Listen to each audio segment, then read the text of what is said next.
En el año 1821, tres cazadores desaparecieron en los pantanos del sur de Luisiana en circunstancias que los lugareños preferían no mencionar en voz alta. Su barco fue encontrado volcado en las turbias aguas de Bayou Sorel, con los remos rotos y profundas arañazos en los costados, como si alguien hubiera intentado romper la madera con sus propias manos. Los cuerpos nunca fueron encontrados. Los cazadores criollos que encontraron el bote hablaban en voz baja sobre las huellas en la orilla fangosa, huellas que comenzaban como humanas, pero terminaban como animales. Hablaban del ragú, un ser de las antiguas leyendas francesas que vaga por los pantanos y se lleva a quienes violan los antiguos tabúes. Los registros oficiales del condado de Terrebonne mencionan la desaparición como un accidente acuático, pero quienes conocían los pantanos sabían la verdad. Si estás escuchando esta historia en algún lugar seguro, en la ciudad o en casa, ten en cuenta que en algunos rincones del mundo todavía hay lugares donde las antiguas leyes tienen más fuerza que las nuevas. Y para aquellos que aún no se han suscrito al canal, hacedlo ahora, porque historias como esta no las escucharéis en ningún otro sitio. Jean-Baptiste Thibodeau era un trampero y cazador que llevaba 23 años trabajando en los pantanos del condado de Terrebonne. Tenía 41 años y conocía esas aguas mejor que las calles de Nueva Orleans, donde solo había estado 2 veces en su vida. Jean-Baptiste era criollo. Su abuelo había llegado de Francia antes de que Luisiana se convirtiera en territorio estadounidense y la familia se había establecido en un pequeño pueblo a orillas del Bayou Sorel. Vivía en una cabaña de madera sobre pilotes con su esposa María y sus 4 hijos, y se ganaba la vida cazando caimanes, ondatras y bisones, cuyas pieles vendía a los comerciantes que llegaban de la ciudad una vez al mes. A principios de octubre de 1821, 2 hombres de un pueblo vecino visitaron a Jean-Baptiste. Uno de ellos, Pierre Leblanc, era un pariente lejano por parte de madre, un hombre robusto de 38 años, con una espesa barba negra y una cicatriz sobre el ojo izquierdo. El segundo, Antoine Dupré, era más joven, de unos 25 años, alto y fibroso, de movimientos rápidos y mirada siempre inquieta. Venían con una propuesta: adentrarse durante 3 días en los pantanos, en lugares donde habitaban caimanes especialmente grandes y donde no había competencia con otros cazadores. Jean-Baptiste conocía esos lugares. Todos los cazadores locales los conocían y los evitaban. Era una zona pantanosa a unas 20 millas al suroeste del pueblo, donde los sinuosos canales se perdían entre densos matorrales de cipreses y donde el agua era tan turbia y oscura que no se veía el fondo ni siquiera en las zonas poco profundas. Los ancianos criollos llamaban a este lugar Mare de Hombres, el pantano de las sombras. Se decía que allí habitaba el rougarou, un hombre lobo de las antiguas leyendas francesas que cazaba a quienes rompían el ayuno. No respetaban las fiestas religiosas o derramaban la sangre de inocentes. Jean-Baptiste no era supersticioso, pero respetaba las tradiciones. Sin embargo, Pierre insistió. Dijo que había visto allí huellas de un enorme caimán que podía reportarles buenas ganancias. La piel de una bestia así valía lo que un cazador normal ganaba en 3 meses. Antoine lo apoyaba, añadiendo que entre los 3 podrían hacer frente a cualquier peligro y que los viejos cuentos no eran más que una forma de ahuyentar a los competidores de los buenos lugares. Jean-Baptiste dudaba. Su esposa María se oponía. Ella había nacido en esos lugares. Su abuela pertenecía a una de las antiguas familias criollas que aún recordaban los tiempos del dominio francés, y la anciana le había contado muchas cosas a su nieta sobre los espíritus de los pantanos y sobre que era mejor no perturbar ciertos lugares. María le rogó a su marido que no fuera a Mare de Hombres. Le dijo que tenía un mal presentimiento, que había tenido pesadillas. Pero Jean-Baptiste necesitaba dinero. La cosecha de arroz de ese año había sido mala. Los comerciantes pagaban menos de lo habitual por las pieles y se acercaba el invierno. En la mañana del 5 de octubre de 1821, 3 hombres cargaron su equipo en una gran barca de fondo plano. Llevaban armas, 2 mosquetes de chispa y un viejo rifle francés que Jean-Baptiste había heredado de su abuelo.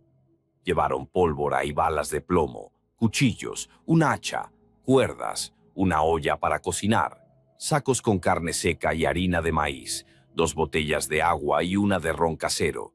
Llevaron trampas y ganchos para caimanes, una linterna con grasa de ballena y velas de repuesto. La barca medía unos 4,5 metros de eslora, estaba hecha de madera de ciprés y tenía el fondo plano para navegar por aguas poco profundas. 3 pares de remos yacían a lo largo de los costados. Jean-Baptiste colocó el equipo de manera que el peso se distribuyera uniformemente y zarparon alrededor de las 7 de la mañana, cuando el sol apenas se elevaba sobre el horizonte. El tiempo era cálido para ser octubre, alrededor de 70 grados Fahrenheit, y el aire era húmedo y pesado. El cielo estaba cubierto de nubes grises, pero no parecía que fuera a llover. El agua de la bahía de Sorel fluía lentamente, casi estancada, de color marrón oscuro por los taninos de las raíces de los cipreses. A lo largo de las orillas crecían enormes cipreses con raíces que sobresalían del agua como las rodillas de gigantes, y entre los árboles colgaba musgo español, cuyos mechones grises llegaban casi hasta el agua. Las primeras horas remaron sin prisas, ahorrando fuerzas. Jean-Baptiste se sentó en la popa y dirigió el rumbo, mientras Pierre y Antoine remaban. Pasaron por lugares conocidos, la cabaña del viejo Claude, que vivía solo y comerciaba con pieles de serpientes, y la isla donde crecían varios melocotoneros plantados por los españoles. Se encontraron con 2 cazadores que regresaban de su ronda matutina de trampas. Intercambiaron algunas palabras sobre el tiempo y sobre lo apáticos que estaban los caimanes este año. Hacia el mediodía llegaron a una bifurcación, donde el Bayou Sorel se dividía en 3 canales. Jean-Baptiste señaló el más estrecho, que se adentraba hacia el suroeste en una espesa vegetación. Era el camino hacia Mare de Hombres. El canal era tan estrecho que las ramas de los árboles se unían sobre el agua, formando un túnel verde por el que apenas se filtraba la luz. Entraron en el canal y el paisaje cambió de inmediato. Se volvió más oscuro y más fresco. El agua debajo de ellos era negra como el alquitrán y tan turbia que los remos desaparecían por completo en ella. El olor también cambió. Ya no era solo la humedad del pantano, sino algo más pesado, dulzón y putrefacto, el olor de la descomposición y el agua estancada. Los sonidos también cambiaron. Desaparecieron los cantos de los pájaros que se oían en las partes más abiertas del pantano. Solo quedaba el silencio, roto por el chapoteo de los remos y el ocasional croar de las ranas. Antoine fue el primero en notar la rareza. Dijo que no veía caimanes. Normalmente, en esta época del año, se tumbaban en las orillas para calentarse con los últimos rayos del sol otoñal, pero aquí las orillas estaban desiertas. Ni siquiera había rastros de su presencia, montículos de barro que las hembras construyen para sus nidos o los característicos senderos en el limo. Pierre restó importancia a sus palabras y dijo que era una buena señal. Significaba que realmente poca gente venía por allí y que los animales no estaban acostumbrados a los humanos. Jean-Baptiste guardó silencio, pero también lo notó y sintió una ligera inquietud. Remaron durante 2 horas más. El canal serpenteaba entre los árboles. A veces se ensanchaba hasta 6 metros. A veces se estrechaba tanto que la barca apenas podía pasar entre los troncos. Las raíces de los cipreses sobresalían del agua en ángulos extraños. Algunas eran tan gruesas como un cuerpo humano. El musgo español colgaba tan bajo que tenían que inclinarse para no engancharse con la cabeza. A las 4 de la tarde llegaron al lugar que Pierre había descrito. El canal desembocaba en un pequeño lago de unos 300 metros de diámetro, rodeado por una densa pared de cipreses y sauces. El agua era aún más oscura, casi negra, cubierta en algunos lugares por algas verdes. En el centro del lago sobresalía del agua un ciprés muerto, cuyo tronco estaba blanqueado y desnudo, sin una sola rama, parecido a un dedo gigante que señalaba al cielo. En la orilla había una pequeña franja de tierra relativamente seca, bajo un gran ciprés vivo de tronco ancho. Atracaron allí, sacaron la barca a la orilla y comenzaron a montar el campamento. Jean-Baptiste despejó un lugar para la hoguera y recogió ramas secas, aunque no era fácil encontrar madera seca en el pantano. Pierre instaló un sencillo toldo de lona impregnada de aceite, tensada entre los árboles. Antoine revisó las armas y colocó las trampas que iban a poner por la mañana. Al atardecer encendieron una pequeña hoguera y prepararon una comida sencilla. Cocinaron gachas de maíz con trozos de carne seca. Se sentaron alrededor del fuego. Comieron en silencio y escucharon los sonidos del pantano. Pero había pocos sonidos. No se oían las cigarras, que normalmente llenaban la noche con su chirrido. No se oían los ululatos de las lechuzas ni los gritos de las aves nocturnas. Solo el suave crepitar del fuego y el ocasional gorgoteo del agua en algún lugar de la oscuridad. Antoine volvió a decir que aquel lugar era extraño, demasiado silencioso. Dijo que se sentía incómodo, como si les estuvieran observando. Pierre se rió de él, le llamó cobarde y le dijo que solo era un bosque viejo, donde había pocos animales porque no había cazadores. Jean-Baptiste dijo que por la mañana colocarían trampas y comprobarían si había caza. Si en un día o dos no cazaban nada, volverían. Se acostaron alrededor de las 9 de la noche. Se acostaron bajo un toldo, utilizando arpillera y mantas viejas. Jean-Baptiste hizo la primera guardia. Decidieron turnarse para mantener el fuego y vigilar el campamento. Pierre y Antoine se durmieron rápidamente. Su respiración tranquila se mezclaba con el crepitar de las brasas en la hoguera. Jean-Baptiste se sentó en la raíz de un árbol cerca del fuego, con el mosquete en las rodillas. Miró las llamas y la oscuridad más allá de ellas. El lago estaba negro, la luz de la luna apenas penetraba a través del denso dosel de hojas sobre su cabeza. Solo veía la silueta de un ciprés muerto en medio del agua, blanqueando como un fantasma contra el fondo negro. Hacia medianoche oyó un ruido, un chapoteo en el lago. No era pequeño, como el que producen los peces o las ranas, sino grande y pesado, como si algo grande hubiera entrado en el agua. Jean-Baptiste se tensó y miró fijamente en la oscuridad. Vio círculos en el agua que se alejaban desde un punto a unos 50 metros de la orilla. Esperó, aguzando el oído. Silencio. Luego, otro chapoteo, ahora más cerca, a unos 30 metros. Se levantó y levantó el mosquete. Quiso despertar a los demás, pero cambió de opinión. Quizás solo fuera un pez grande o una tortuga. Entonces oyó una respiración pesada y húmeda que provenía de algún lugar del lago. No podía haber ningún animal que respirara tan fuerte. Miró fijamente en la oscuridad, tratando de distinguir algo, pero solo veía el agua negra y el reflejo de la tenue luz de la hoguera en la espuma. La respiración continuó durante 2 minutos y luego cesó. Otro chapoteo, ahora más lejos, y silencio. Jean-Baptiste permaneció alerta durante otra hora, pero los sonidos no se repitieron. Alrededor de las 2 de la madrugada, despertó a Pierre para que lo sustituyera y se fue a dormir. Dormía mal, con sueños inquietantes. Soñaba que se ahogaba en el agua negra, que algo lo tiraba hacia abajo por las piernas, que unos dedos fríos le agarraban los tobillos. Se despertó al amanecer empapado en sudor frío. La mañana del 6 de octubre era gris y bochornosa. La niebla cubría el lago como una densa pared blanca. La visibilidad no superaba los 20 pies. Desayunaron las sobras de la papilla de la noche anterior y bebieron agua de las botellas. Pierre dijo que no había oído nada durante la noche, que todo había estado tranquilo.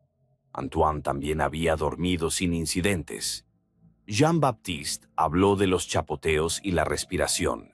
Pierre se encogió de hombros y dijo que podría haber sido un caimán. Los machos grandes a veces nadan por la noche para cazar peces. Antoine parecía preocupado, pero no dijo nada. Cogieron trampas y comenzaron a colocarlas a lo largo de la orilla del lago y del canal. Las trampas eran sencillas, con resortes y mandíbulas dentadas, diseñadas para castores y bisones. Las colocaron en lugares donde los animales podían salir a la orilla, cerca de troncos caídos y de matorrales de juncos. Jean-Baptiste les enseñó a camuflar correctamente las trampas con hojas y limo para que los animales no las vieran. Colocaron 12 trampas durante la primera mitad del día. Regresaron al campamento alrededor del mediodía, comieron carne fría y tortas. La niebla comenzó a disiparse, el sol se abría paso a través de las nubes y hacía más calor. Pierre propuso coger la barca y explorar la orilla más lejana del lago para ver si había rastros de caimanes grandes. Los tres se subieron a la barca y se alejaron de la orilla. Remaban lentamente, observando las orillas. El agua era tan oscura que era imposible determinar la profundidad. Jean-Baptiste bajó el remo verticalmente, tratando de llegar al fondo, pero no lo consiguió, lo que significaba que la profundidad era superior a 6 pies. En la orilla lejana, casi frente a su campamento, encontraron un lugar interesante. La orilla era más suave, cubierta de limo, y había huellas en el limo. Muchas huellas, de diferentes tamaños. Jean-Baptiste salió de la barca y se sentó cerca de las huellas, estudiándolas. La mayoría de las huellas eran de ciervos que venían a beber. Se veían las huellas de pezuñas bifurcadas, nítidas y frescas, de ayer o de anteayer. Pero entre las huellas de ciervo había otras, grandes, del tamaño aproximado de un pie humano, pero de forma irregular. 5 dedos, como los de un humano, pero demasiado largos, con profundas hendiduras en los extremos, como si fueran garras. Pierre dijo que eran huellas de mapache, de un mapache grande. Antoine objetó que los mapaches no dejan huellas tan grandes y que sus patas tienen otra forma. Jean-Baptiste se quedó callado, mirando las huellas. Había visto muchas huellas a lo largo de su vida, de osos, panteras, caimanes, todos los animales que habitan en los pantanos de Luisiana, pero nunca había visto huellas como esas. Lo más extraño era que las huellas iban desde el agua hacia el interior del bosque y luego volvían al agua. La distancia entre las huellas era de unos 3 pies, como la de una persona que camina a paso normal, pero el tamaño y la forma no eran humanos. Pierre se burló de su inquietud y dijo que solo se trataba de algún animal que no conocían. Quizás un oso había pasado por allí, pisando mal, y las huellas se habían borrado. Regresaron al bote y navegaron de vuelta al campamento. Pasaron el resto del día en el campamento, preparando la cena y ordenando el equipo. Jean-Baptiste limpiaba el mosquete y revisaba el pedernal y la pólvora. Antoine reparaba la red que habían traído para pescar. Pierre dormitaba bajo el toldo. Por la noche, cuando el sol comenzó a ponerse y el crepúsculo se apoderó del pantano, volvieron a encender una hoguera. Cenaron pescado asado que Antoine había pescado con anzuelo en el canal. El pescado era bueno, un bagre de 4 libras, con carne blanca y grasa. Se sentaron alrededor del fuego y Pierre sacó una botella de ron. Se la pasaron en círculo, dando un trago cada uno. El ron era fuerte, casero, y les quemaba la garganta. Después de varios tragos, Antoine se animó y empezó a contar la historia de cómo una vez pescó un caimán de 12 pies de largo que se llevó su barco y lo arrastró por el lago durante medio día hasta que se cansó. Jean-Baptiste escuchaba distraídamente. Miraba el fuego y la oscuridad más allá de él. La inquietud no lo abandonaba. Había algo raro en ese lugar, algo incorrecto y peligroso, pero no podía entender qué era exactamente. Hacia las 10 de la noche oyeron un aullido prolongado y grave que comenzaba casi como un gemido humano, pero se convertía en un rugido animal. Provenía de algún lugar de la orilla opuesta del lago, de las profundidades del bosque. Duró unos 10 segundos y luego se interrumpió. Los tres se quedaron en silencio, inmóviles. Antoine palideció, le temblaba la mano al dejar la botella en el suelo. Pierre se levantó y cogió el mosquete. Jean-Baptiste también se levantó, aguzando el oído. El aullido se repitió, ahora más cerca, a unos 300 metros del campamento. El sonido era espantoso, inhumano y, al mismo tiempo, demasiado parecido a una voz humana, como si un hombre gritara, pero su garganta fuera la de un animal. Pierre dijo que era una pantera. Las panteras de Florida habitan en estos pantanos y su grito se asemeja al de una mujer. Pero Jean-Baptiste había oído gritos de panteras antes y esto no era lo mismo. Era algo diferente. El aullido cesó y se hizo un silencio que era peor que cualquier sonido. Se sentaron alrededor de la hoguera, con las armas preparadas, y miraron en la oscuridad. El fuego iluminaba unos 20 pies a su alrededor. Más allá comenzaba una oscuridad impenetrable. Jean-Baptiste echó más leña al fuego para que las llamas ardieran con más fuerza. Las lenguas de fuego se elevaron, proyectando sombras danzantes sobre los troncos de los árboles. En esas sombras se podía ver cualquier cosa: figuras, rostros, movimiento donde no lo había. Antoine susurró que quería marcharse de allí. En ese mismo momento, sin esperar a la mañana siguiente, Pierre dijo que era una tontería, que por la noche se perderían en el pantano y volcarían la barca, que había que esperar hasta el amanecer. Jean-Baptiste estuvo de acuerdo con Pierre, pero en su interior también quería huir. Volvieron a establecer turnos de guardia. Antoine se encargó del primero, porque de todos modos no podía dormir. Pierre y Jean-Baptiste se acostaron bajo el toldo, pero ninguno de los dos podía conciliar el sueño. Yacían con los ojos abiertos, escuchando el crepitar de la hoguera y el silencio del pantano. Hacia medianoche, Antoine los llamó. Su voz temblaba. Se levantaron de un salto y corrieron hacia él. Antoine estaba de pie al borde de la luz de la hoguera y señalaba el lago. Allí, en el agua, a unos 50 metros de la orilla, algo se movía. No eran ondas en el agua causadas por el viento, sino algo grande que creaba olas. Vieron una masa oscura que nadaba paralela a la orilla. Era difícil distinguir su forma en la oscuridad, pero su tamaño era impresionante. Más grande que un caimán, más grande que un hombre. Pierre levantó el mosquete y apuntó. Jean-Baptiste lo detuvo y le dijo que disparar en la oscuridad era inútil. Solo gastarían pólvora en vano. Se quedaron de pie mirando cómo la masa nadaba a lo largo de la orilla. Luego daba la vuelta y se dirigía directamente hacia ellos. Se acercaba lenta pero inexorablemente. 40 yardas, 35, 30. Retrocedieron del agua y levantaron las armas. 25 yardas, 20. Jean-Baptiste distinguió los contornos. Algo grande, con una cabeza ancha, que nadaba con poderosas brazadas. A 15 yardas la criatura se detuvo. El agua a su alrededor estaba inmóvil. Simplemente flotaba allí, en la superficie, y ellos sentían que los miraba. Los miraba y los evaluaba.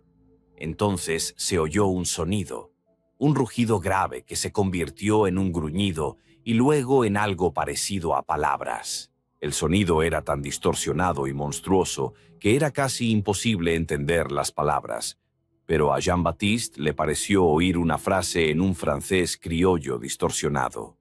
Algo sobre sangre y sobre el precio.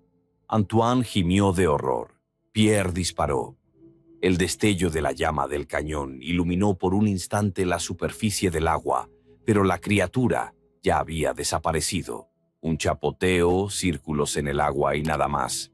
Solo silencio y humo de pólvora flotando sobre el lago. Se quedaron allí, incapaces de moverse, durante unos minutos más. Luego Jean-Baptiste ordenó recoger las cosas. Inmediatamente. Se marchaban. Ahora mismo. No importaba que fuera de noche. No importaba que fuera peligroso navegar en la oscuridad. Quedarse allí era más peligroso. Fiebremente comenzaron a desmontar el campamento a la luz de la hoguera y la linterna. Arrojaron las cosas al bote sin orden ni concierto, sin empaquetarlas cuidadosamente. Arrancaron el toldo y lo arrugaron. No lavaron la olla, simplemente la tiraron a la bolsa. Volvieron a cargar las armas y las mantuvieron a mano. Jean-Baptiste apagó la hoguera y la roció con agua del lago, aunque daba miedo coger esa agua. El humo se elevó en una espesa nube y cuando el fuego se apagó, la oscuridad se abatió sobre ellos como una fuerza física. Solo quedaba la tenue luz de la linterna que Pierre sostenía en la mano. Empujaron la barca al agua y se subieron a ella. Jean-Baptiste se sentó en la popa. Pierre y Antoine cogieron los remos. Comenzaron a remar hacia el canal por el que habían llegado. Los remos arañaban el agua. Los golpes eran rápidos, irregulares, frenéticos.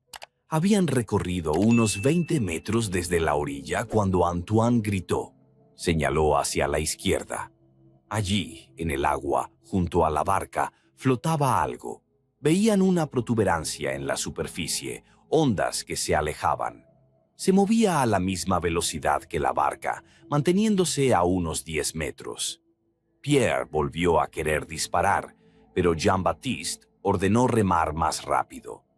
No perder tiempo en disparos, solo remar. Se echaron sobre los remos con todas sus fuerzas. La barca se lanzó hacia adelante. La proa se levantó y la popa se hundió en el agua. La criatura en el agua también aceleró. Ahora estaba a la derecha, ahora a la izquierda, ahora detrás. Era como si jugara con ellos, demostrando que podía alcanzarlos en cualquier momento. Jean-Baptiste lo veía a ratos a la luz de la linterna. Algo grande, oscuro, con poderosas extremidades que golpeaban el agua. Llegaron a la entrada del canal y se adentraron en él a toda velocidad. Las ramas de los árboles les azotaban la cara. El bote rozaba las raíces con sus costados. Antoine remaba como un poseso, con la cara mojada por el sudor y las lágrimas. Pierre gruñía entre dientes, poniendo toda su fuerza en cada remada. La criatura había desaparecido. Ya no la veían en el agua, pero la oían. Oían ruidos en el bosque a ambos lados del canal. El crujir de las ramas al romperse, el susurro del movimiento entre los arbustos. Corría por la orilla en paralelo a la barca, sin quedarse atrás, aunque ellos remaban con todas sus fuerzas. Pasaron 10 o 15 minutos de esa loca carrera. Jean-Baptiste perdió la noción del tiempo. Solo sabía que tenía que remar, sin detenerse ni un segundo. Le ardían las manos por el cansancio, le dolía la espalda, pero no aminoró el ritmo. Entonces, los ruidos del bosque cesaron. El silencio volvió tan repentinamente como había desaparecido. Continuaron remando durante un rato más, pero luego Antoine no pudo aguantar más y bajó el remo. Se dobló por la mitad, respirando con dificultad, casi ahogado. Pierre también se detuvo, con el pecho agitado. Jean-Baptiste miró hacia atrás. El canal detrás de ellos estaba vacío y oscuro. Nada se movía, nada se oía. Volvió la mirada hacia adelante. Quedaba aproximadamente media milla, quizá un poco más, hasta la bifurcación con la corriente principal de Bayou Sorel. Dijo que siguieran remando. Más despacio, pero sin detenerse. Debían llegar a la corriente principal. Allí estarían más seguros.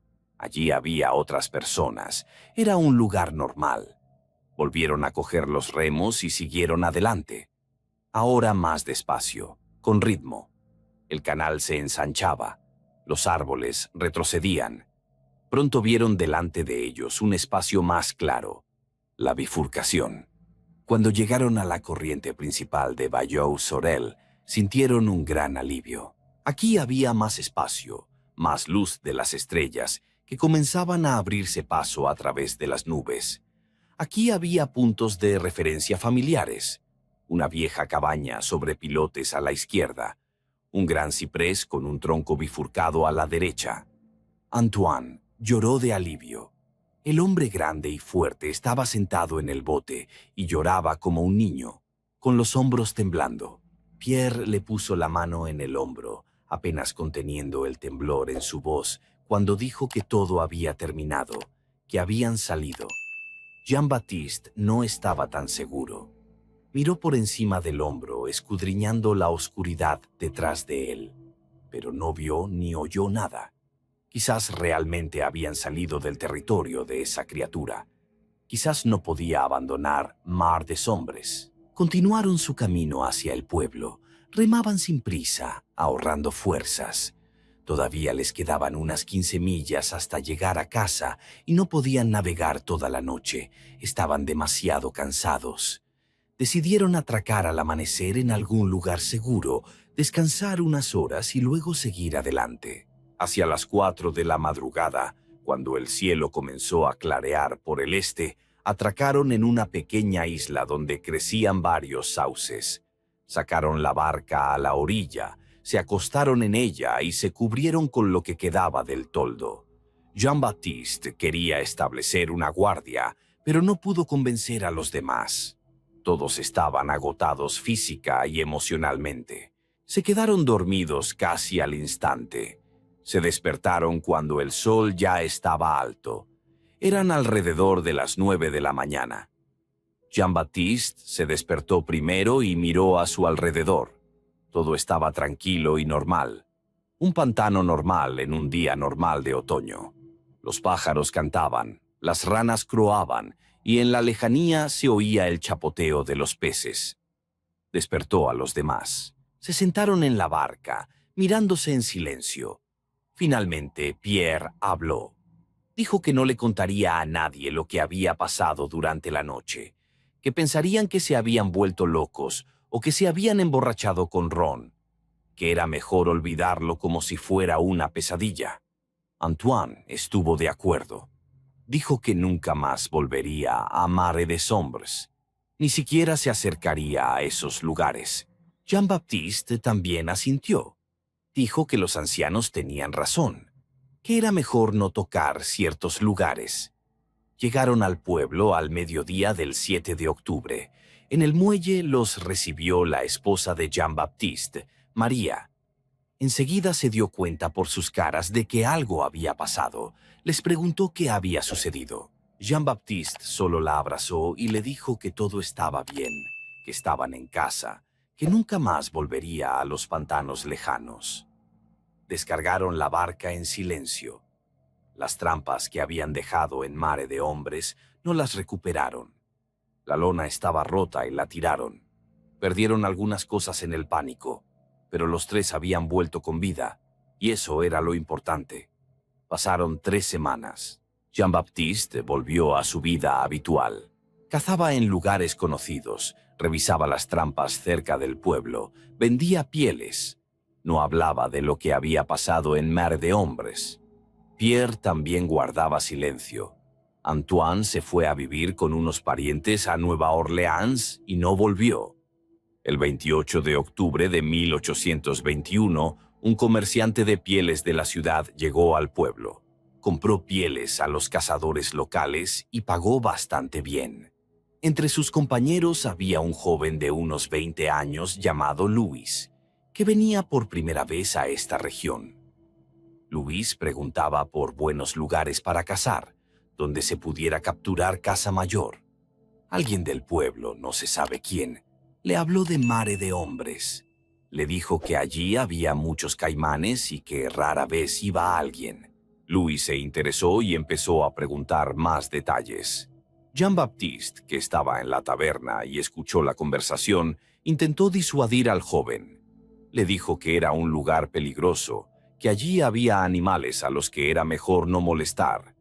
Louis se rió y dijo que no creía en cuentos para niños, que era un cazador experimentado, que había cazado osos en Mississippi y panteras en Florida, que ningún pantano le daba miedo. La mañana del 30 de octubre, Louis y sus dos compañeros, ambos también jóvenes, de la ciudad y sin experiencia en pantanos, alquilaron una barca y se dirigieron a Mar des Ombres. Jean-Baptiste los vio alejarse. Se quedó en la orilla mirándolos con un mal presentimiento. Debían regresar el 2 de noviembre. No regresaron. El 3 de noviembre, varios cazadores salieron a buscarlos. Jean-Baptiste los acompañó, aunque no quería volver a esos lugares. Encontraron su barco alrededor del mediodía del 4 de noviembre. El barco flotaba volcado en el lago, a unos 100 metros de la orilla. Los remos estaban rotos, los costados tenían profundas arañazos, como si alguien hubiera intentado romper la madera. Cuando dieron la vuelta al barco, encontraron sangre en el fondo. Mucha sangre. No había cadáveres. Registraron toda la orilla del lago y peinaron el bosque circundante. Encontraron los restos del campamento, brasas quemadas de la hoguera, objetos esparcidos, una bolsa de comida rota. Encontraron un mosquete con la culata rota tirado en el limo. Y encontraron huellas, las mismas huellas que Jean-Baptiste había visto 3 semanas antes. Grandes, con 5 dedos y garras. Muchas huellas que iban del agua al campamento y del campamento de vuelta al agua. Y entre ellas, huellas de lucha, largos surcos en el limo, como si hubieran arrastrado a alguien hacia el agua. El grupo de búsqueda regresó al pueblo esa misma noche. Nadie más siguió buscando. Louis y sus compañeros fueron registrados como desaparecidos en el pantano. Se informó a sus familiares de que probablemente se habían ahogado o habían sido asesinados por caimanes. Jean-Baptiste sabía la verdad. Sabía que no habían sido los caimanes quienes se habían llevado a esas personas, pero guardó silencio, tal y como había prometido. Pasaron los años. Jean-Baptiste vivió otros 23 años y murió en 1844 de fiebre. Antes de morir se confesó con un sacerdote y le contó todo lo que había visto en Mare de Hombres. El sacerdote anotó sus palabras, pero mantuvo el registro en secreto, porque la iglesia no aprobaba que se hablara de esas cosas. Pierre vivió hasta 1852. Se convirtió en alcohólico y bebió mucho durante los últimos años de su vida. Antes de morir deliraba y gritaba algo sobre el agua, sobre unos ojos que lo miraban desde la oscuridad. Murió con miedo. Antoine nunca regresó al pueblo. Vivió en Nueva Orleans, trabajando en los muelles. Murió en 1868 en circunstancias inexplicables. Lo encontraron ahogado en el Mississippi, aunque era un buen nadador. Mare des Ombres siguió siendo un lugar maldito. Los cazadores locales lo evitaban. A veces venían forasteros que no conocían las historias y se adentraban en él. Algunos regresaban con las manos vacías y extrañas historias sobre ruidos en la noche. Otros no regresaban en absoluto. En la década de 1870, un grupo de investigadores de la Universidad de Baton Rouge llevó a cabo un estudio de la fauna de los pantanos de Luisiana. Visitaron Mare de Hombres, tomaron muestras de agua y plantas y elaboraron un mapa de la zona. En su informe mencionaban hallazgos extraños, huesos de animales cuidadosamente apilados en la orilla, huellas inusuales que no pudieron identificar y la sensación de estar siendo observados constantemente que experimentaron todos los miembros de la expedición. Uno de los investigadores, un joven biólogo, se quedó en el pantano durante la noche para observar a los animales nocturnos. Por la mañana lo encontraron en estado de shock profundo. No pudo hablar durante 3 días y, cuando lo hizo, solo repetía una frase en un francés distorsionado que nadie podía entender. Lo ingresaron en un manicomio en Nueva Orleans, donde pasó el resto de su vida. A principios del siglo XX, Cuando se empezaron a drenar los pantanos para uso agrícola, los ingenieros planearon trabajos en la zona de Marais des Ombres, pero los trabajadores se negaron a ir allí. Varias personas que fueron enviadas a explorar regresaron con historias sobre ruidos extraños y que algo los perseguía en el agua. El proyecto de drenaje en esa zona fue cancelado. Durante la Segunda Guerra Mundial, se entrenaba a los soldados en los pantanos para prepararlos para los combates en las selvas del Pacífico. La unidad que fue enviada a la zona de Mare de Hombres, LE, regresó antes de lo previsto. El comandante de la unidad presentó un informe en el que indicaba que la zona no era apta para el entrenamiento por razones no especificadas. En el informe se mencionaba la pérdida de 3 soldados en circunstancias no determinadas. En la década de 1950, el lugar comenzó a atraer a los amantes de lo paranormal. Varios grupos de entusiastas se dirigieron allí con cámaras y dispositivos de grabación. La mayoría regresó sin nada, salvo extraños sonidos en las cintas que podían atribuirse al viento o a los animales. Un grupo no regresó. Su barco fue encontrado una semana después, volcado y destrozado. No se encontraron los cuerpos. A finales del siglo XX, Mare des Ombres pasó a formar parte de una gran reserva natural. El acceso está oficialmente prohibido sin un permiso especial. En los mapas aparece como zona peligrosa debido a sus profundos pantanos y a la gran población de caimanes. Se advierte a los turistas y cazadores que se mantengan alejados, pero los rumores siguen circulando entre los lugareños. Los ancianos de las aldeas que rodean el pantano cuentan historias sobre el Rougarou, una criatura sobrenatural que caza a quienes violan el tabú. Dicen que es inmortal, que es imposible matarlo, que protege el pantano de la invasión de los humanos. Algunos dicen que es una maldición impuesta a estas tierras por los indios, que fueron expulsados por los colonos blancos. Otros dicen que es un antiguo espíritu del pantano que estaba aquí mucho antes de la llegada de los humanos. Los estudiosos del folclore de Luisiana han registrado decenas de versiones de la leyenda del Rougarou de Bayou. En las diferentes versiones, la criatura se describe de diversas maneras. A veces como mitad hombre, mitad lobo, otras como mitad hombre, mitad caimán, y otras simplemente como una sombra sin rostro, con garras y dientes. Pero todas las versiones coinciden en una cosa: el Rougarou caza por la noche en las partes más recónditas del pantano, y encontrarse con él significa la muerte. Los criptozoólogos han incluido al Rougarou en las listas de criaturas no confirmadas de América del Norte, junto con el Bigfoot y el chupacabra. Varias expediciones han intentado encontrar pruebas de su existencia, pero han regresado con las manos vacías. Los escépticos afirman que se trata simplemente de leyendas inventadas para ahuyentar a los forasteros y turistas, que todos los casos de desapariciones se explican fácilmente por los peligros habituales del pantano. Pantanos, caimanes, serpientes, desorientación en la espesa vegetación. Pero los que viven cerca de los pantanos, los que nacieron y crecieron aquí, saben más.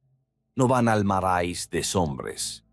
No van allí ni de día ni de noche, ni solos ni en grupo, porque saben que algunos lugares no pertenecen a los humanos. Algunos lugares están protegidos por fuerzas más antiguas que la civilización y más poderosas que cualquier arma. La historia de Jean-Baptiste Thibodeau y sus compañeros se ha conservado en la tradición oral de las familias criollas del sur de Luisiana.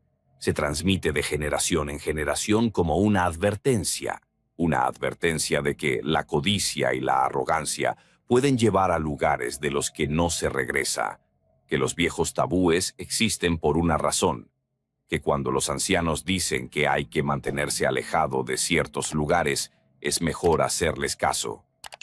Mare de Hombres sigue existiendo hoy en día, perdida en un laberinto de canales y lagos oculta por densos matorrales de cipreses y musgo español, inaccesible para las barcas e intransitable a pie. En las imágenes de satélite solo se ve una mancha verde, sin ningún indicio de presencia humana. Los ornitólogos señalan que en esta zona hay una cantidad anormalmente baja de aves. Los biólogos no encuentran allí la población de caimanes habitual en los pantanos. Los hidrólogos no pueden explicar por qué el agua es tan oscura y por qué las corrientes se comportan de forma extraña. Y por las noches, si creemos las historias de los pescadores y cazadores que pasan por allí, a veces se oyen ruidos procedentes de las profundidades de Mare des Hombres, un aullido que suena casi humano. Salpicaduras en el agua, demasiado fuertes para ser de peces, y a veces, muy raramente, gritos. Gritos humanos que se interrumpen tan repentinamente como comienzan. Los lugareños conocen estos sonidos y aceleran el remo cuando los oyen. No se dan la vuelta, no se detienen, no intentan averiguar el origen, simplemente se alejan lo más rápido posible, porque saben que en Mare de Hombres caza el rugaru, y está hambriento, siempre hambriento. Si te ha gustado esta historia, dale a me gusta, suscríbete al canal y escribe en los comentarios desde dónde nos escuchas. Nos vemos en el próximo episodio.